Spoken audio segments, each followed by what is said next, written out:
Les gens ne prient pas parce qu'ils ne comprennent pas ce que c'est que la prière. Je prie constamment, tout le temps. Ça semble être, oh, il a l'air tellement spirituel. Non, la prière est quelque chose que nous devons faire, donner au ciel l'accès sur la terre. Et beaucoup de gens ont une conception bizarre de la prière. Quand on parle de prière, vous pensez à quelqu'un qui est à genoux, il a ses deux mains et vraiment une conception bizarre, parfois due à l'environnement, aux enseignements que nous avons reçus.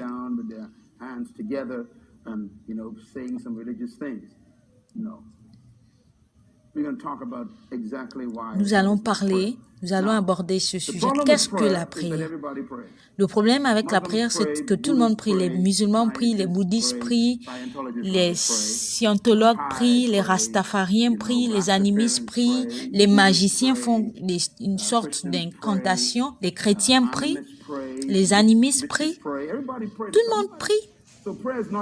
La prière n'est pas unique à tous ces groupes que j'ai cités.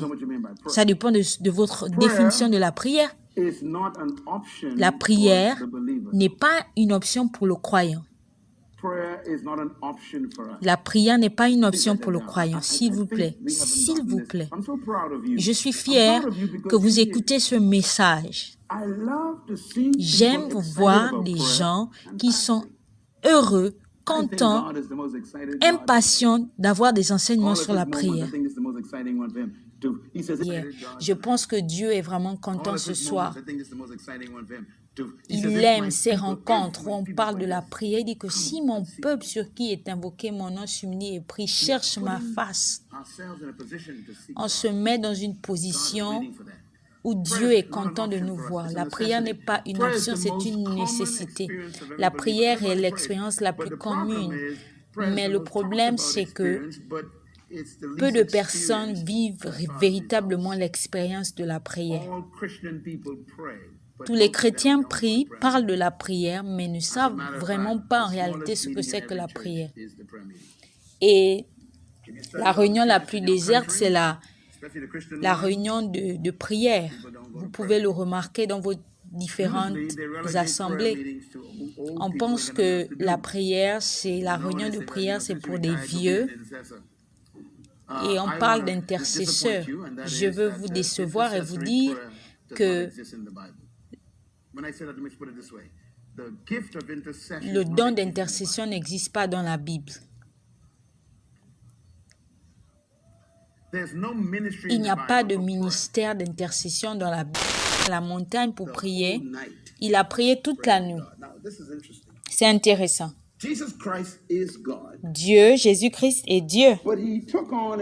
Mais il a pris une forme humaine pendant 33 ans pour accomplir le travail que nous appelons rédemption. Il savait qu'en venant sur la terre, il aurait un corps humain et qu'il devrait donner à Dieu la permission d'agir sur la terre, pour interférer, pour agir sur la terre au travers de lui. Mais ce jour-là, il a prié toute la nuit. Qu'est-ce qu'il pouvait bien dire à Dieu? Qu'est-ce qu'il pouvait bien dire à Dieu? Une question intéressante. Marc 6, verset 47. Je vous donne ces versets pour que vous compreniez combien important est la prière. On parle encore de Jésus qui est allé encore sur la montagne aller prier. Je voudrais que vous remarquiez quelque chose. Réfléchissez, je parlerai de ça un peu plus tard. Luc 22, 46. Pourquoi dormez-vous? Levez-vous, priez afin que vous ne tombez point dans la tentation.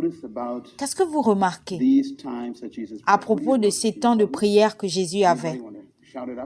Quelqu'un veut dire ce qu'il a remarqué? Il priait seul. Vous voyez, Jésus n'avait pas une vie de groupe de prière.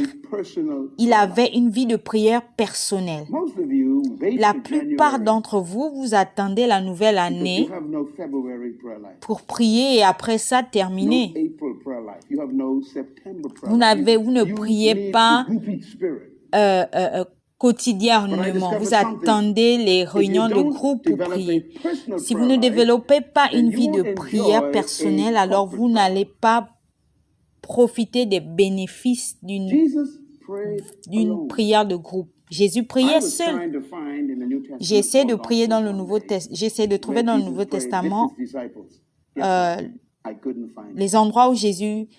les versets où Jésus priait avec ses disciples. Peut-être il l'a fait, je n'ai pas trouvé. Chaque fois qu'on parle de Jésus, lorsqu'il priait, il priait lui seul. Ça veut dire que tu as besoin de développer une vie de prière personnelle, qui est ton temps privé avec Dieu. Arrête d'attendre les autres. Arrête d'attendre que les autres te donnent accès à Dieu. Et il leur a dit, priez afin de ne pas tomber dans la tentation. Si vous donnez constamment accès à Dieu, vous ferez toujours ce qui est droit et juste.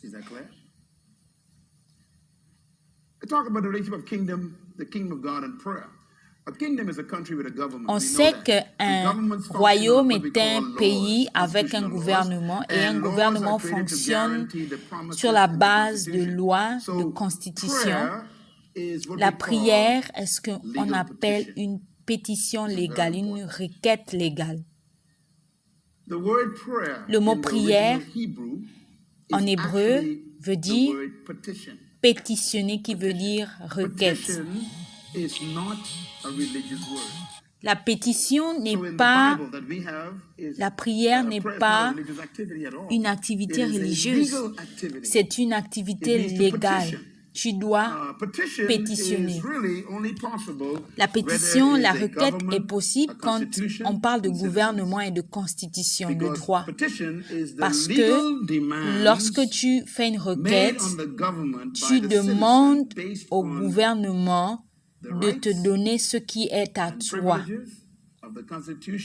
selon la Constitution, selon les lois établies. La prière est alors une activité légale. Qu'est-ce que j'ai dit? C'est un peu difficile à comprendre. Quand on parle de la prière, on a souvent ce visage religieux. Oh Lord, yeah. Si vous faites ça dans une salle d'audience, ils vont vous mettre à la porte. La prière, c'est la pétition. Pétitionner signifie demander avec autorité selon les droits qui sont les tiens. Quand la Bible dit prie, ça veut dire demande-moi ce que j'ai légalement promis te donner.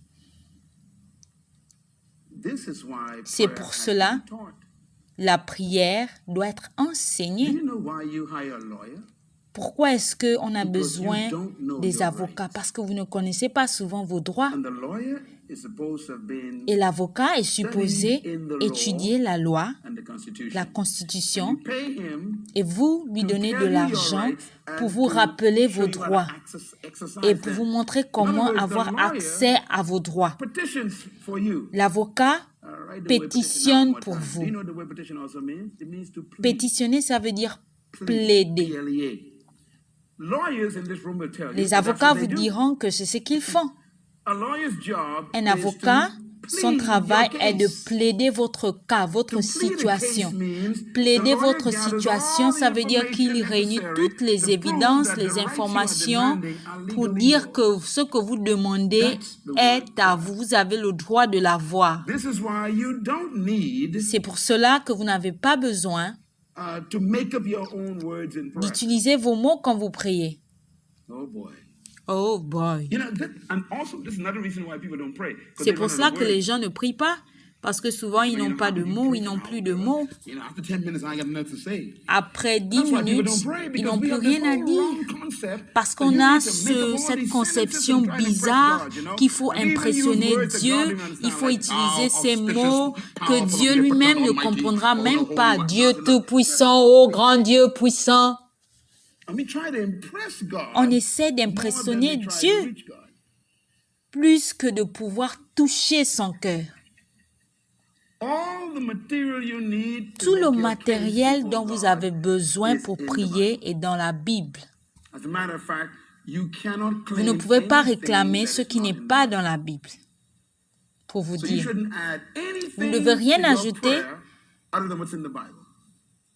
à votre prière, ce qui n'est pas dans la Bible. La Bible vous donne le matériel pour plaider votre cas. Les avocats ne sont pas si intelligents pour ça. Je vous dis, ceux dont ils ne se rappellent pas, ils vont à la bibliothèque, ils prennent un livre qui parle de la loi, de la Constitution, et essayent de regrouper des informations par rapport à votre cas.